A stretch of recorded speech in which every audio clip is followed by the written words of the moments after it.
As a consequence of that, the Welsh Government has received an additional £175 million under the Barnett formula. Is it a matter of regret to my right honourable friend, as it is to me, that the Welsh Government have not yet announced that that money will be passed on to Welsh council taxpayers who are entitled to precisely the same benefits as their English counterparts? My right honourable friend makes a very important point, and the Treasury was very explicit in terms of what the Barnett formula consequence was for Welsh Government. And frankly, I agree with him that I do not understand why families in Wales and businesses in Wales are still unclear as to how that money is going to be used. Fed Jones. Mr. Speaker, people in rural areas are at a particular disadvantage during the upcoming energy price crisis. Around two-thirds of my constituents are not connected to the gas grid and are not covered by the protection of the energy price cap. So does my right honourable friend agree with me that as rural areas are going to be experiencing particular hardship, the Welsh Government has a responsibility to act fast to get the £175 million it has just received out the door as quickly as possible? Absolutely. I refer to my earlier answer. That is absolutely critical. We probably have a higher proportion of people in the position that my honourable friend points out than almost anywhere else in the UK. So this is urgent, and I really urge colleagues opposite to put as much pressure they can on their colleagues in Cardiff to make this happen. Simon Bench. Thank you, Mr. Speaker. Will my right honourable friend join me in welcoming the increase to an extension of the Warm Homes discount, which will shield the most vulnerable across the UK from the impact of inflation? I certainly will, Mr. Speaker, and I do think there's a contrast here which is worth highlighting, that our solutions to these problems are to provide direct and positive interventions for families across Wales, rather than sort of default to the lazy position of let's find an energy producer and tax them, as if that would resolve the problem. Shall the Secretary of State, Jill Stevens. Thank you, Mr. Speaker. It's not just record inflation that's hitting Welsh households hard. Rents in Wales have increased by nearly 10% in the last year, the third highest rate in the United Kingdom, outside London and Northern Ireland. And when it comes to paying bills, his colleague, the Culture Secretary, thinks that a monthly saving of 87 pence over 2 years on the BBC licence fee is, and I quote, one of the few direct levers we have in our control as government. Is that really the extent of his government's ambition to help people in Wales cope with a Conservative cost of living crisis? Mr. Speaker, I'm grateful, I think, for the honourable lady's question, but it seems to overlook the numerous examples that I've already given this morning. I've got an even longer list in front of me about the way in which UK government has stepped in, particularly during COVID, to help 475,000 to help protect 470,000 jobs, 60,000 Welsh businesses, dished out £2.4 billion worth of business loans, increased the living wage, adapted the universal credit taper, and I could go on if only the Speaker would allow me. So I think the honourable lady needs to just reflect on the the long list of positive things for which her party has contributed almost nothing by way of assistance. Stevens. Well, people across Wales are facing the biggest drop in living standards in 30 years under his watch. Inflation at a 10-year high and rising, national insurance levels increasing by more than 10%, another Tory broken manifesto promise, energy bills up 54%, rents in Wales up 10%, and Wales is bearing the brunt of the incompetence and the chaos, not just at number 10, but number 11 as well. And the Secretary of State is sitting around the cabinet table just letting it all happen, isn't he? No, the honourable lady seems to have forgotten that there has been something called a pandemic in the last 2 years, which has had a significant effect on the global economy. She also seems to forget that her own party is responsible for a number of the standard of living issues in Wales, and yet we will never hear a squeak, not so much as a squeak of criticism about Welsh Labour's performance in Cardiff. So I just urge her to again reflect, perhaps through Hansard tomorrow, at the comments that I made and the numerous ways which we have intervened in some of these economic challenges, and the result of which has been that there are now more people on the public payroll than there were before the pandemic began, and that the UK economy is the fastest growing in the G7. Perhaps she should reflect on those facts before raising the issues that she has. Atherton. Thank you, Mr Speaker. Can my right honourable friend confirm that the lowest paid in Wales will benefit from our increase in the national living wage, protecting them from the impact of rising inflation?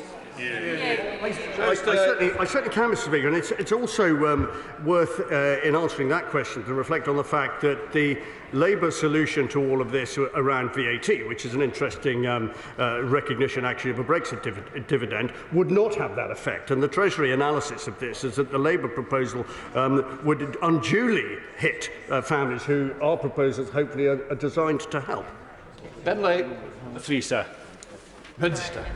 Mr Speaker, there will be a full evaluation of the fund's impact on the provision of public service broadcasting for young people, including Welsh language content.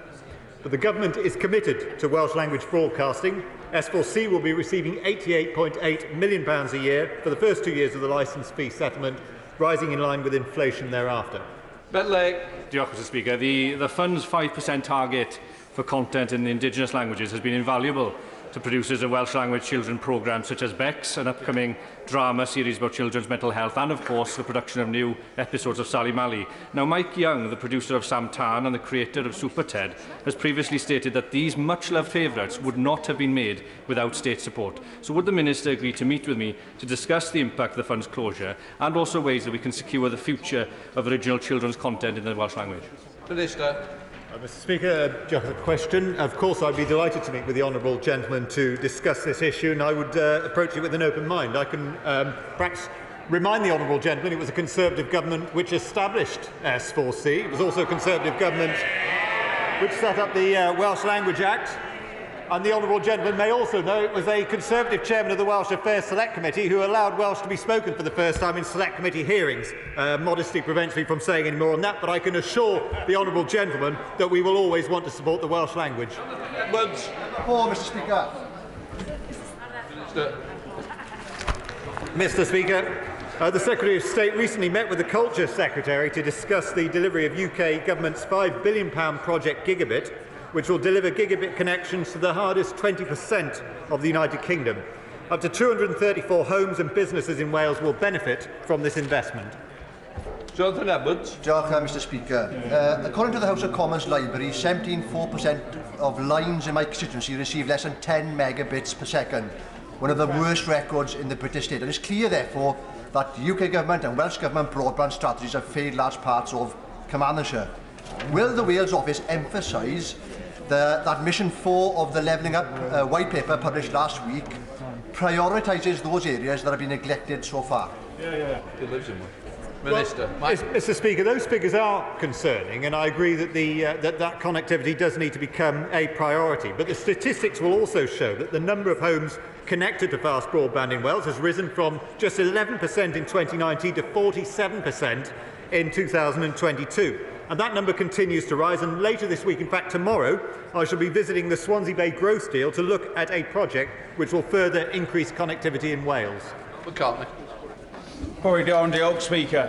Following on from my honourable friend who asked a question regarding speeds and infrastructure in Wales, my honourable friend may be aware that back in the 80s and 90s I travelled quite quickly with my fellow students to take them to the train station from Lampeter to Aberystwyth. Could my honourable friend provide an update potentially for the likelihood of bringing back the train line between Carmarthen, Lampeter and Aberystwyth, especially in the 200th anniversary of the setting up of the St David's University College in Lampeter? Minister.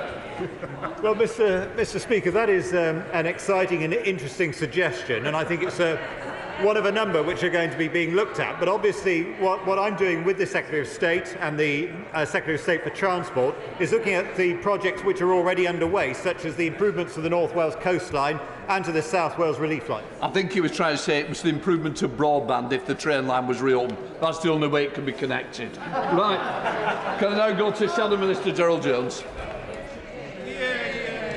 Thank you, Mr Speaker. The Conservative manifesto promised gigabit-capable broadband to every home and business across Wales and across the UK by 2025. So how does the Minister justify the levelling down in his government's so-called levelling up white paper, which now only states targeting 70 to 80% by 2025?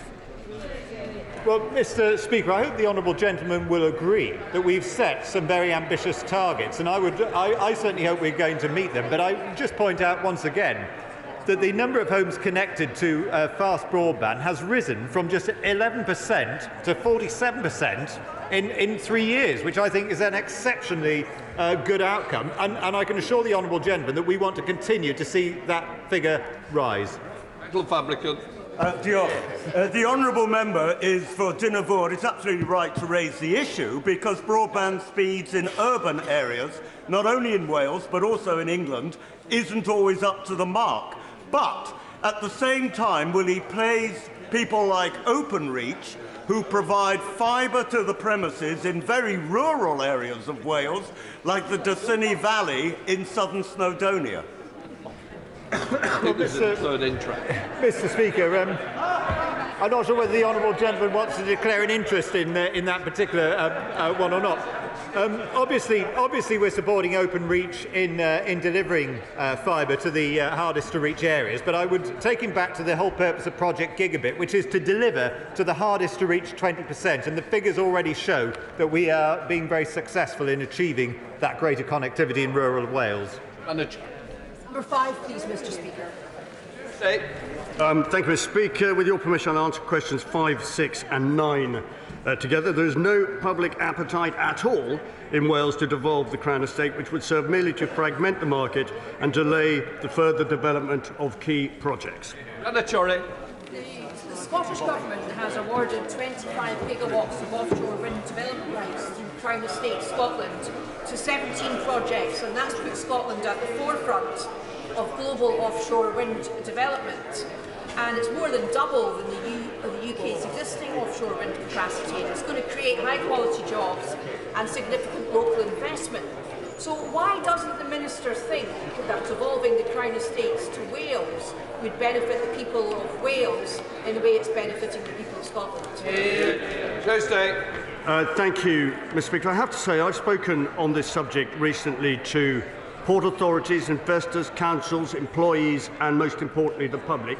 Not a single person, not one, has suggested to me that the future of floating offshore or indeed any other renewables is going to benefit from the devolution of the Crown Estate.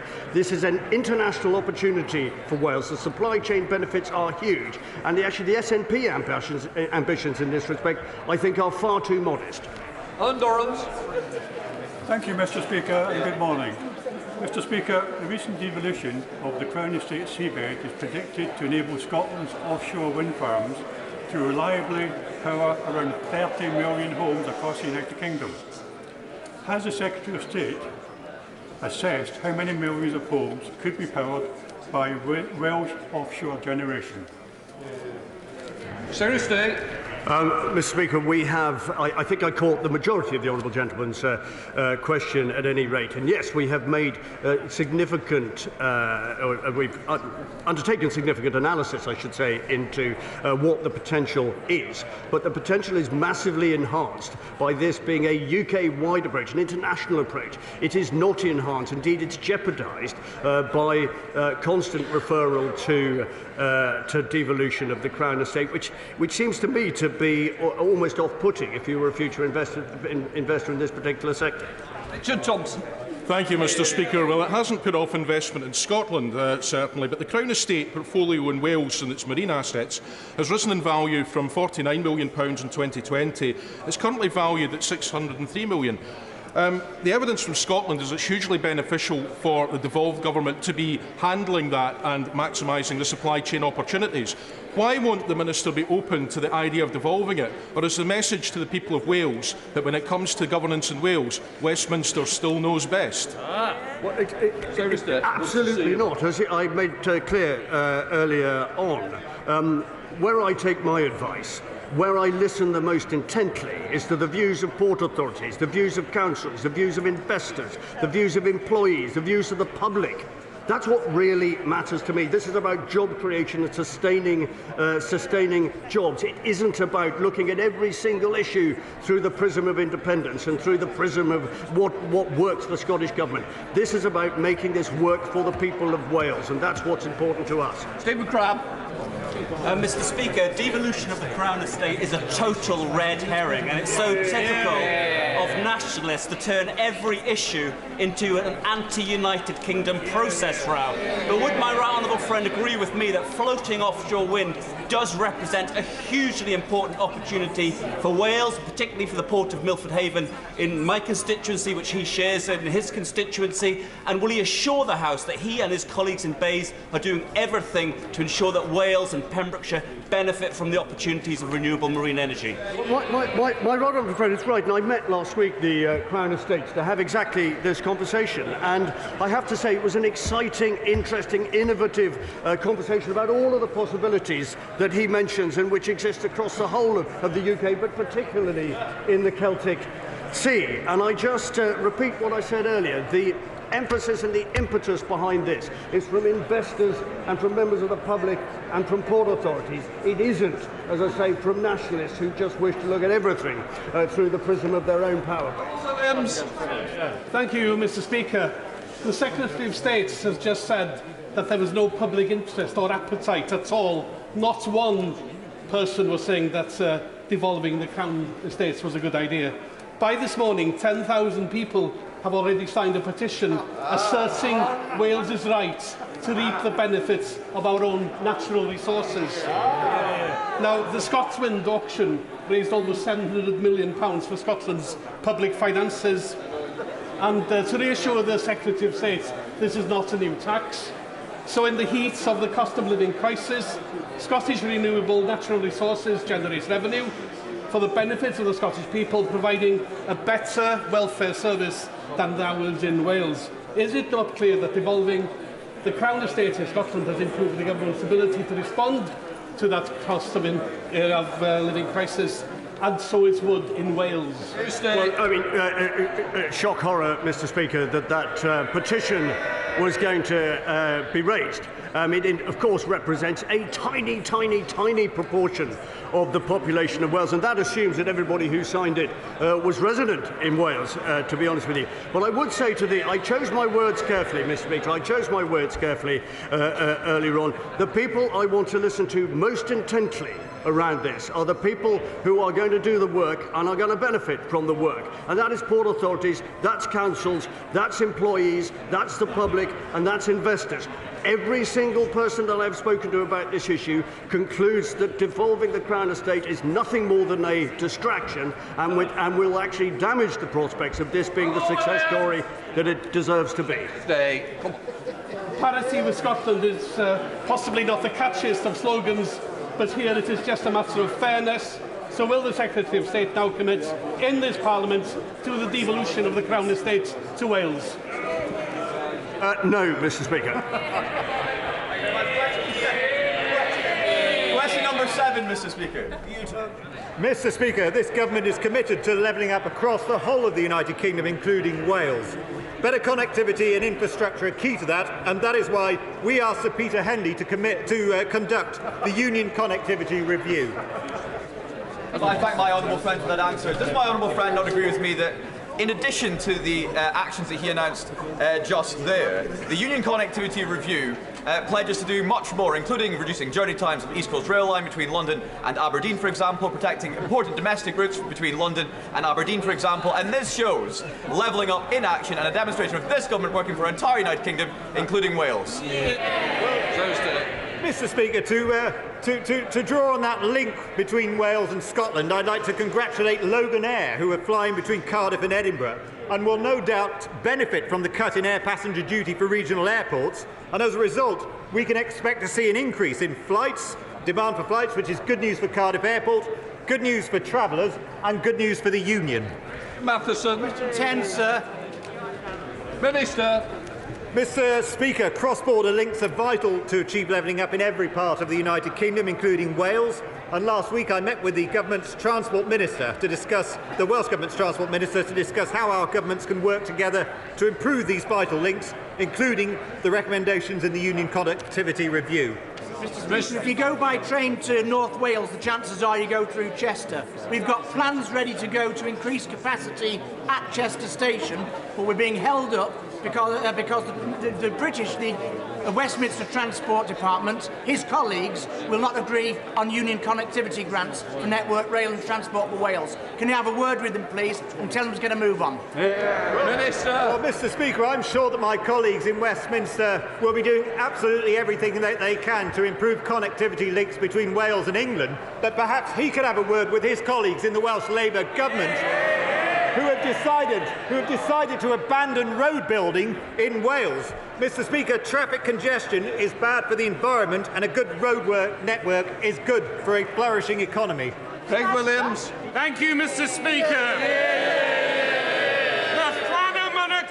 Bypass is the most important connection for my constituency. While it's 90% in England, and I very much welcome that the Treasury Front Bench has committed to the 45 million to get it to the next grip stages, will the Minister meet with me to make sure the Welsh Government, with their road blocking and their lack of vision on union connectivity, make sure this road is delivered?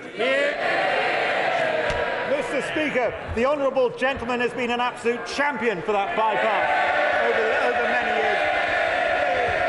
And I'm sure, Mr. Speaker, that everyone on this side of the House is deeply disappointed. Order. Sit down a minute. Can you tell me the answer again, because I couldn't hear you? Mr. Speaker, I'm sure that everyone on this side of the House are deeply disappointed that the Welsh Labour government have decided to abandon road building in Wales. Before we come to Prime Minister's questions, I would like to point out that the British Sign Language interpretation of proceedings is available to watch on the Parliament Live TV. We now come to Prime Minister's questions. Gareth Bacon. Number one, Mr. Speaker. Minister. Mr. Speaker, I can tell the House today that it is my intention to return on the first day after the half-term recess to present our strategy for living with COVID. Provided the current encouraging trends in the data continue, it is my expectation that we will be able to end the last domestic restrictions, including the legal requirement to self-isolate if you test positive, a full month early, Mr. Speaker. Mr. Speaker, this morning I had meetings with ministerial colleagues and others. In addition to my duties in this House, I shall have further such meetings later today. Gareth Bacon. Mr. Speaker, the Northern Ireland Protocol has frustrated business, is undermining the Belfast Agreement and is restricting the free movement of goods and people within our United Kingdom. What action will my right honourable friend, the Minister for the Union, now take to reunite the United Kingdom and uphold the interests of all residents, including those living in Northern Ireland? Prime Minister. My honourable friend is quite right, because the protocol does not require, contrary to the way it is being applied by our friends, it does not require that all foods and all medicines and all plants should be systematically checked in the way that they are, Mr. Speaker. And we must fix it, and with goodwill and with common sense, I believe we can fix it, Mr. Speaker. But if our friends don't show the requisite common sense, then of course we will trigger Article 60. We now come to the Leader of the Opposition, Keir Starmer. Thank you, Mr. Speaker. Was the Business Secretary right to say that fraud is not something that people experience in their day-to-day lives? Prime Minister. Mr. Speaker, of course this government and this country despises those who defraud people, and that's why we crack down on fraudsters, Mr. Speaker, and we've strengthened our anti-fraud task force. We're bringing forward an economic crime bill, Mr. Speaker, but we also attach huge importance to tackling neighbourhood crime and crimes of violence, Mr. Speaker, and I'm very pleased that those crimes are down 17%, Mr. Speaker. Mr. Speaker, the Prime Minister's answer's got a big hole in it. We've had lockdowns for the last 2 years. 2 crimes that people could commit were online fraud and throwing parties. And so far as I can see, the numbers for both of those have gone through the roof. But I was asking the Prime Minister about the 14,000 cases of fraud a day. Many older people duped out of hard-earned savings. And the Business Secretary casually suggests on TV, don't worry, it's not real crime. There's a crime gang in Manchester, Mr. Speaker, nicking cars and shipping them around the world, all financed by COVID loans from the taxpayer. And what's the Chancellor's response? write off £4 billion in losses and block an investigation by the National Crime Agency.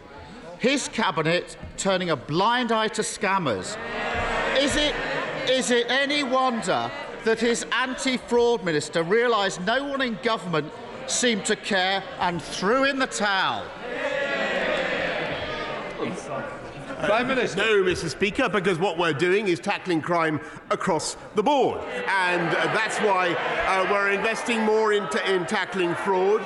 Mr. Speaker, but we're also tackling the neighbourhood crime that is of such massive psychological damage to people in this country, tackling knife crime, tackling burglary, tackling crimes of violence in the street, Mr. Speaker, with tougher sentences, which they voted against, by the way, Mr. Speaker, and putting more police out on the street, Mr. Speaker. And the reason we're able to afford it, Mr. Speaker, is because we have a strong economy and we're coming back strongly from COVID, and that is thanks to the big calls that this government got right. Yes, Armour. Mr. Speaker, his anti-fraud minister quit, saying the failure of government to tackle fraud was so egregious that he had to, and this is his words, smash some crockery to get people to take notice. Well, it seems that the Prime Minister hasn't noticed the broken plates and the shattered glass all around him. It's almost as if he's been completely distracted for weeks. Talking of scams, households are going to have to fork out an extra £19 billion on their energy bills. The government is insulting people's intelligence by pretending it's giving them a discount. But it's not. It's a con. A buy now, pay later scheme, a dodgy loan, not a proper plan. Mr. Speaker, he shakes his head. So let me put this in language you might understand. When his donors give him cash to fund his lifestyle and tell him he has to pay it all back later, are they giving him a loan or a discount? Mr. Speaker, our plan to tackle the cost of living is faster, more efficient and more generous than anything that they have set up, Mr. Speaker. We've lifted the living wage by record amounts. We've cut the effective tax for people on universal credit, Mr. Speaker, and we're now setting out a fantastic plan to help people with the cost of energy, Mr. Speaker. And it is more generous and more effective than anything Labour have set out. And the only reason we can do it's £9.1 billion, Mr. Speaker. It's huge sums that we're using to help people across the country. And the only reason we can afford it, Mr. Speaker, is because we have a strong economy, the fastest growing in the G7, as I think I may have pointed out to the right honourable gentleman last week, and not just last year, but this year as well. Mr. Speaker, the Prime Minister clearly hasn't got the first clue what the Chancellor signed him up to. So let me help him out. His plan is to hand billions of pounds of taxpayers' cash to energy companies and then force families to pay it off in instalments for years to come.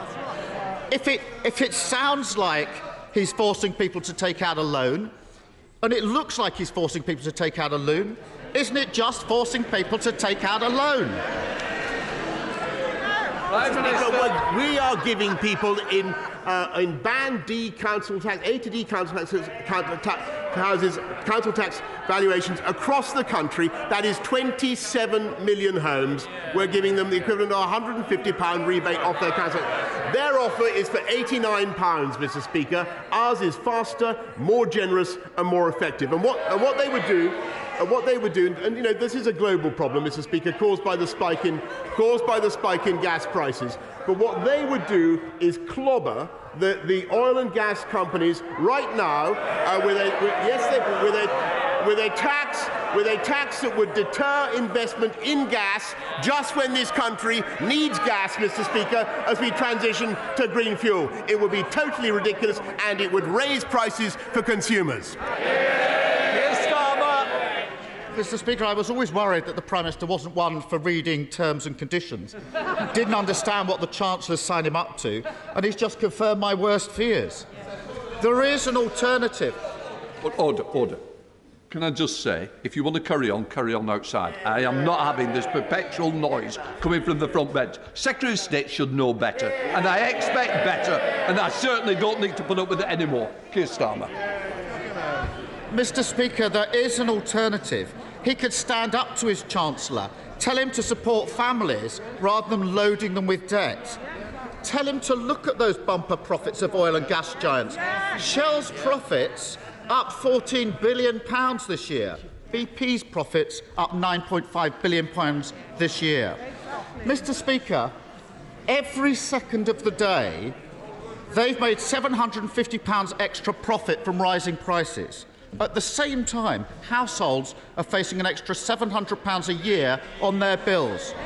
Why on earth is this government forcing loans on British families when they should be asking those with an unexpected windfall to pay a little more to keep household bills down?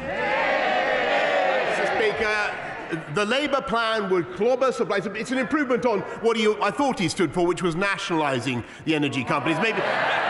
Maybe he's dropped that one now. I can't tell whether he's dropped that one or not. But, Mr. Speaker, what he would be doing, maybe he has, what he would be doing, Mr. Speaker, is hitting the energy companies at precisely the moment when we need to encourage them to go for more gas, Mr. Speaker, because we need to transition now to cleaner fuels. And what this government is providing is £9.1 billion worth of support. It's more generous than anything Labour is offering. And I just repeat my point. The only reason we can do it is because we kept our economy moving in those hard times when they took the wrong decisions. And we came out of lockdown in July, Mr. Speaker, when he opposed it last year. And we kept going over Christmas and New Year when they opposed it, Mr. Speaker. And that's why we have the fastest growing economy in the G7, not just last year, but this year as well, as I never tire of saying. He can bluff and bluster all he likes. The reality is this. On top of the Tory tax rises, on top of the soaring prices, the loan shark Chancellor and his unwitting sidekick have now kicked up a buy now, pay later scheme. It leaves taxpayers in debt, while oil and gas companies say they've got more money than they know what to do with.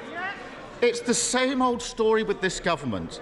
Get in a mess, protect their mates and ask working people to pick up the bill. But isn't he worried that everyone can now see that with this Prime Minister and this Chancellor, it's all one big scam and people across the country are paying the price? Mr. Speaker, what they can see is a government that is absolutely committed to doing the right thing for the people of this country and taking the tough decisions when Labour is calling for us to take the easy way out and spend more taxpayers' money. And, Mr. Speaker, it was this government that decided to keep going in July when he wanted to stay in lockdown. We kept going over Christmas and New Year. And by the way, Mr. Speaker, it occurs to me that we also were able to use those Brexit freedoms to deliver the fastest booster round and the fastest vaccine round. Yes, Mr. Speaker, when he not only voted 48 times to go back into the EU, yes he did, but he also voted to stay in the European Medicines Agency, Mr. Speaker. And our plan for jobs is working, Mr. Speaker. We have record low youth unemployment. Our plan for the NHS and care is working, Mr. Speaker. They have no plan at all, Mr. Speaker. Our plan for the country is working. We have a great vision, Mr. Speaker, to unite and level up across our country. They have no plan whatever, Mr. Speaker. And I say to him, plan beats no plan. We have a great plan for our country. They play politics. Thank you, Mr. Speaker. The government's £9 billion support to help with rising energy bills is most welcome. But will the Prime Minister assure the people of Anglesey and beyond that it's full steam ahead for new nuclear like Wilbur knoweth, and that this government is moving at pace on the Future Nuclear Enabling Fund so that the UK has energy security, jobs and investment right here on these shores? Yes, Mr. Speaker. I think I was only last week that I was congratulating her, or maybe it's a couple of weeks, on her fantastic advocacy for nuclear in Ismon. And don't forget, Mr. Speaker, that Labour allowed nuclear capacity to decline by 11% on their watch. I don't think maybe you've forgotten that. Mr. Speaker. We want to get back up there, and that's why there will be at least one big nuclear project this Parliament, at least one, and our nuclear financing bill will support that objective. Leader of the SNP, Ian Black.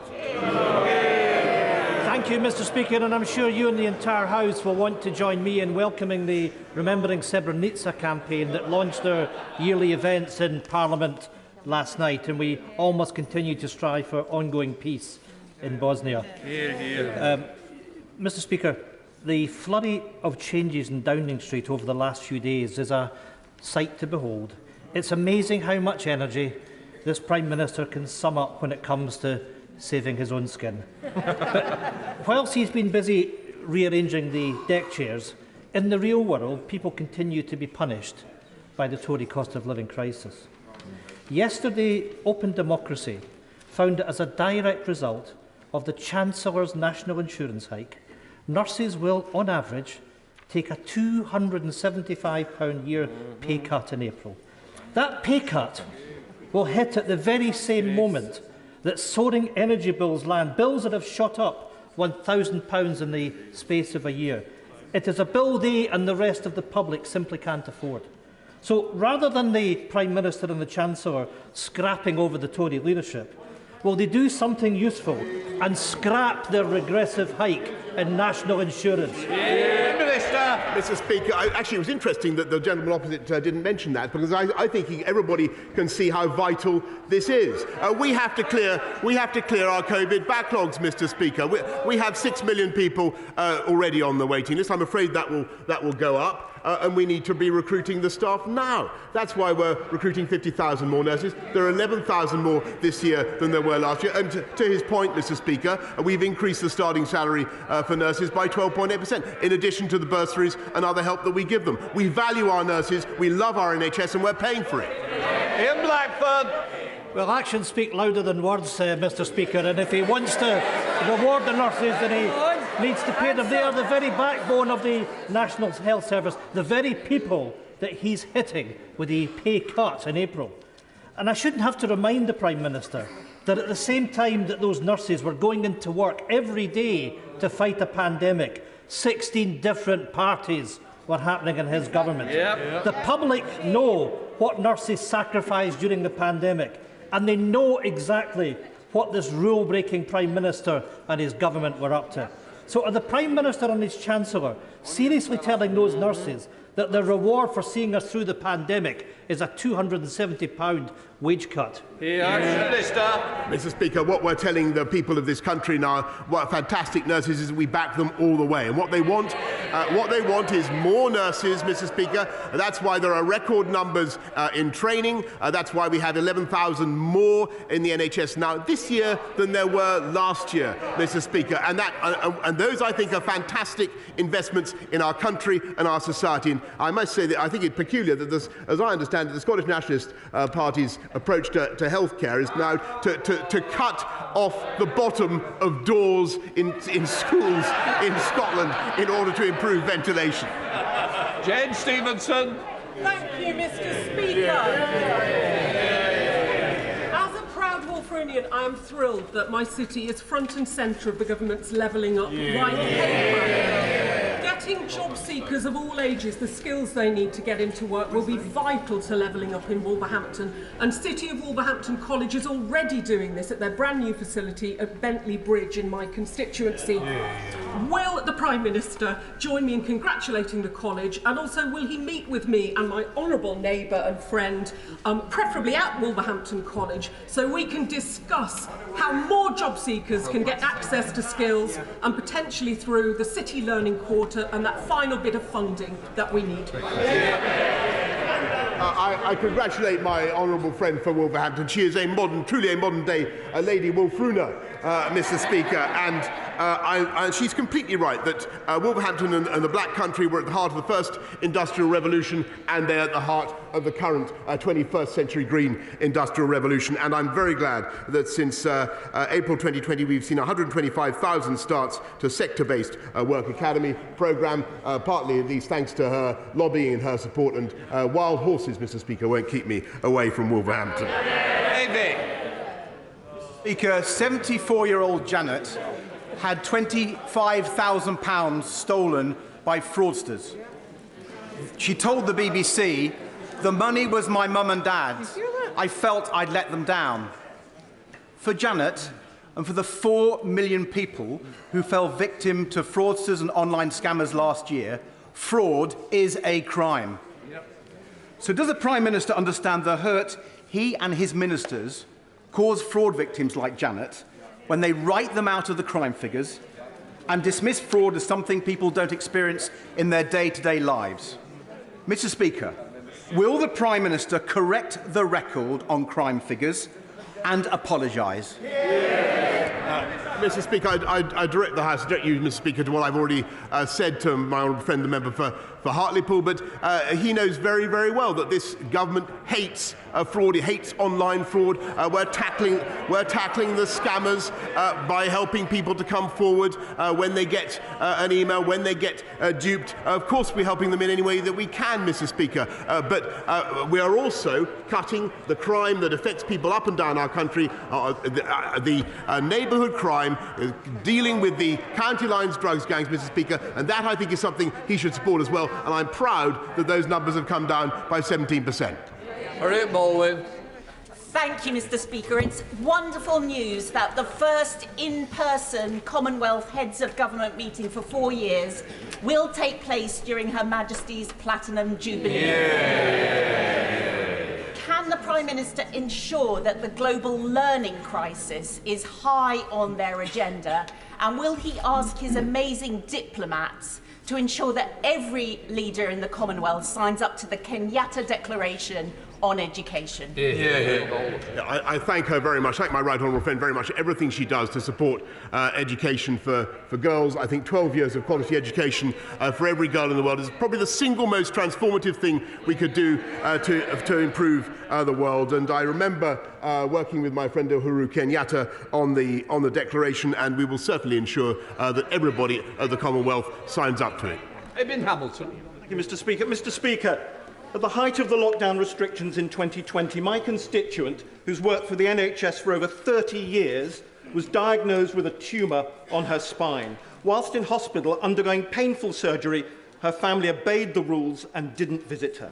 Mr. Speaker, in the last few minutes, a photo has emerged of the Prime Minister in Downing Street on the 15th of December 2020, surrounded by alcohol, food and people wearing tinsel. It looks a lot like one of the Christmas parties he told us never happened. So for the sake of my constituent and the sacrifices she made, will the Prime Minister be referring this party to the police, as it's not one of the ones already being investigated? Prime Minister.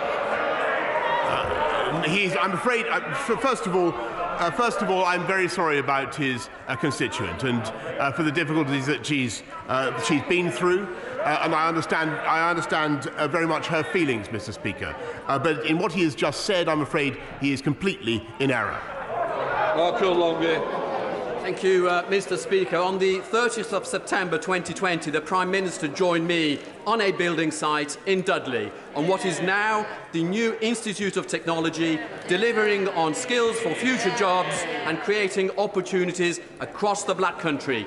Will he join me in congratulating the delivery team who delivered on this amazing project, including stakeholders like Thomas Dudley and Dudley College, and will he actually come and join me in person in doing so at the nearest opportunity? Minister. Mr. Speaker, I thank my honourable friend. He is a great champion for Dudley and for the Black Country, Mr. Speaker, and I'm delighted to hear that the Black Country and Marches Institute of Technology is now open, and I will certainly keep his kind invitation in mind. Ian Paisley. Thank you, Mr. Speaker. Prime Minister, the film Belfast contains the immortal words, "If you're not listening, you probably don't understand us. And if you don't understand us, you're probably not listening." The fact of the matter is that the protocol has zero support from unionists. The fact of the matter is, and I hope the Prime Minister is listening to this, that in a divided society, a solution that only attracts the support of one section of that community will never stand. Will the Prime Minister, therefore, take the opportunity to speak to the Irish government, whose ambassador, Daniel Mulhern, is running around Washington, demanding demanding further implementation of the protocol on the basis that it will bring further checks upon the people of Northern Ireland. Does the Prime Minister accept that he has now the responsibility to bring forward a solution that unites the people of Northern Ireland and bring forward a solution that saves the Union that has been undermined by it? Yes, Mr. Speaker. Well, I agree with him completely that there must be a solution that commands cross-community support. And at the moment, Mr. Speaker, there is no doubt that the balance of the Good Friday Agreement is being upset by the way the protocol is being operated. And we need to fix it, Mr. Speaker. And that's what we're going to do. And if our friends won't agree, then of course we will, as I said earlier on, of course we will implement Article 16. Geoffrey Clifton-Brown. Thank you, Mr. Speaker. Rather than a compulsory windfall tax so favoured by the opposition, would my right honourable friend take an alternative view, summon a high-level meeting with the oil and gas companies with the aim of a voluntary agreement to bring more oil and gas onto the wholesale market to reduce oil and gas prices to help hard-pressed people deal with the cost of living problems? Well, Mr. Speaker, I thank my right honourable friend very much for that suggestion, which I think is an interesting one and an ingenious one. The oil and gas companies create hundreds of thousands of jobs in the UK, and they're very, very important to our economy. I will do what I can to take forward his request for a meeting with them. But I just remind the House that we've frozen fuel duty, Mr. Speaker, 12 years in a row, saving people £15 in their cost of filling up their tanks compared to 2010. Ruth Jones. Thank you, Mr. Speaker. I understand the Prime Minister has been heard singing I Will Survive in recent days. I would suggest that he would be better off singing Careless Whisper instead, because, Mr. Speaker, in 2017, Nazanin Zaghari-Ratcliffe was condemned to an extended prison sentence in Iran because of the careless words of this Prime Minister. Now, in 2022, this week, my friend, the Leader of the Opposition, was hounded by thugs outside this Parliament because of the careless, disgraceful words of this Prime Minister. So will the Prime Minister do the decent thing? Will he reconsider his words, repent and resign? Mr. Speaker, I don't think that she should either let the thugs and yobs who bullied and harassed the right honourable gentleman off the hook any more, because they are culpable, any more than she should let the Iranian government off the hook, Mr. Speaker, because they are culpable. Holford. Thank you very much, Mr. Speaker. Since 2017, referrals for children's mental health has gone up by 60%. Eating disorders amongst young girls have gone up by 400% since lockdown. And we know that social media companies play a huge part in this.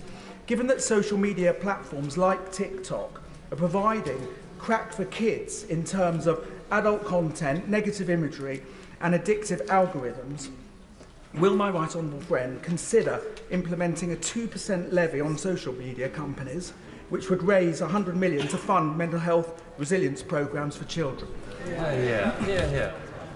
Mr. Speaker, I know my right honourable friend has campaigned on this issue assiduously, and he's quite right about the psychological damage that social media can do, and I've heard what he's had to say recently about TikTok. We will see what we can do to address all these issues in the forthcoming Online Harms Bill. Thank you, Mr. Speaker.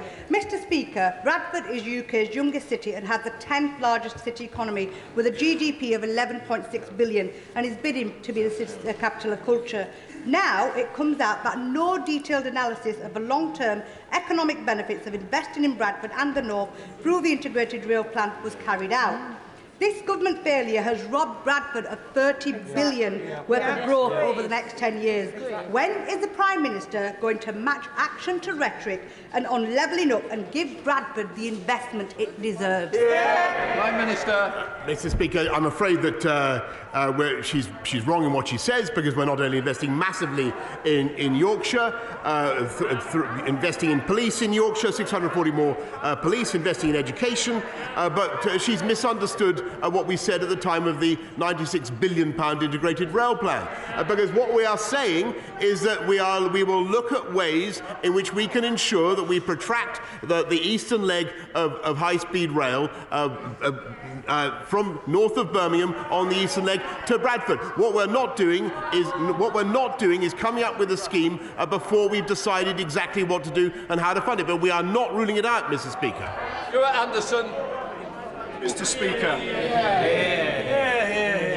I served my country with pride in the Royal Green Jackets. I will always be a rifleman and a veteran, and I welcome the veteran strategy the Prime Minister's just brought out. But I ask the Prime Minister if veterans will always be at the heart of this government's strategy and everything can be done to see they always get what they need and are honoured. Minister. Yes, Mr. Speaker, that's why we set up an office for veterans. That's why we've ensured that veterans get preferential treatment on public transport. One of the first things I did when I became Prime Minister, Mr. Speaker, and it's why we make sure that veterans receive particular support and encouragement in employment. And we encourage employers to take on veterans as well. Thank you, Mr. Speaker. In the panic Downing Street staffing reshuffle at the weekend, the Prime Minister appointed to a senior role a man who recently lobbied the government on behalf of Huawei Technologies, a hostile state vendor that this House legislated to exclude entirely from our country's 5G networks. Given the number 10 Director of Communications has, by definition, access to some of the most sensitive government information, can the Prime Minister tell the House whether Mr Harry's present role requires enhanced developed vetting and strap clearance, and whether he has gone through the necessary checks to provide for that level of clearance before he took up his post? Minister. A curious question to come from the benches that contain someone who took, I think, £586,000 from the Chinese government to support his office. But, Mr. Speaker, what I can tell him is that this government took the brave and necessary step of making sure that we excluded Huawei from our critical national infrastructure, and that, Mr. Speaker, was the right thing to do, whatever he's saying. Thank you very much, Mr. Speaker. Can I ask the Prime Minister a question about Sue Gray's report? I asked him, well, colleagues may groan, I'm only asking this question because I asked the Prime Minister last week and I didn't get a straight answer. It's important because it's about those who make the law obeying the law. The Prime Minister wants to be judged on the facts, and that's right. So can I ask him to commit at the dispatch box that upon conclusion of the Metropolitan Police investigation, will he ensure that Sue Gray's final report is published immediately and in full? Prime Minister. Mr. Speaker, with great respect to my right honourable friend, I do believe I answered that last Monday, but or whenever it was, possibly last Wednesday as well. But I'll repeat for the benefit of the House that as soon as all the inquiries are concluded, I will immediately publish in full whatever Sue Gray gives me. Tulip Siddiq. Thank you, Mr. Speaker. I understand that the UK government signed an agreement with the Iranian authorities last summer that would have resulted in the payment of the £400 million that we owe Iran and the release of my constituent, Nazanin Zaghari-Ratcliffe. That agreement fell through and the debt still hasn't been paid. Mr. Speaker, this case urgently needs the Prime Minister's attention and personal intervention. So could I ask the Prime Minister, will he meet personally with me and with Richard Ratcliffe? I don't want to meet his colleagues. I want to meet with him personally to find out why the agreement fell through and why Nazanin Zaghari-Ratcliffe still isn't home after 6 long years. Prime Minister. I thank her very much. I thank her also, by the way, for all the hard work she does on behalf of Nazanin. We remain committed to securing the release of Nazanin and all the very difficult consular cases that we have in Iran. As she knows, the IMS debt is difficult to settle and to square away for all sorts of reasons to do with sanctions. But we will continue to work on it, and I will certainly make sure that we have another meeting with Richard Ratcliffe in due course. Natalie Alford. Mr. Speaker, Dover is once again beset by miles of traffic jams along the motorways, affecting residents and local businesses alike. not because of Brexit, but because of Brussels bureaucracy and red tape. Will my right honourable friend, the Prime Minister, meet with me to discuss how we can invest in our local roads, in the M2, in the M20 and the Dover Tap to unclog that road once and for all, and also to get rid of the unnecessary red tape for a trading global Britain? Prime Minister. Yes, Mr. Speaker, she's absolutely right in what she says. As the economy rebounds, we're seeing all sorts of pressures, but we do need to make sure that we clear bottlenecks everywhere in our system, and that's what we'll do. Gerald Jones.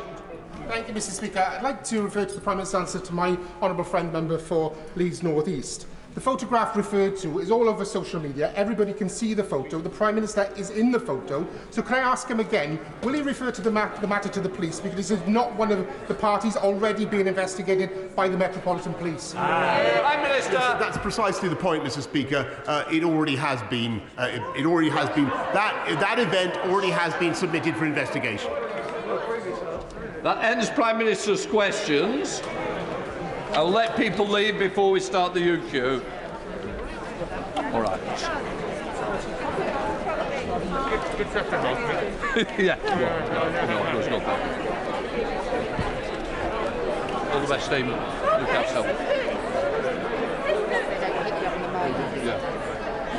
Look after yourself. I'm glad to see you better. Yeah. Stay safe. It was horrific.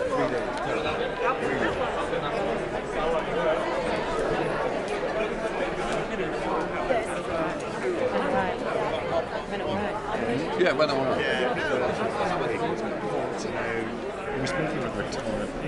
to.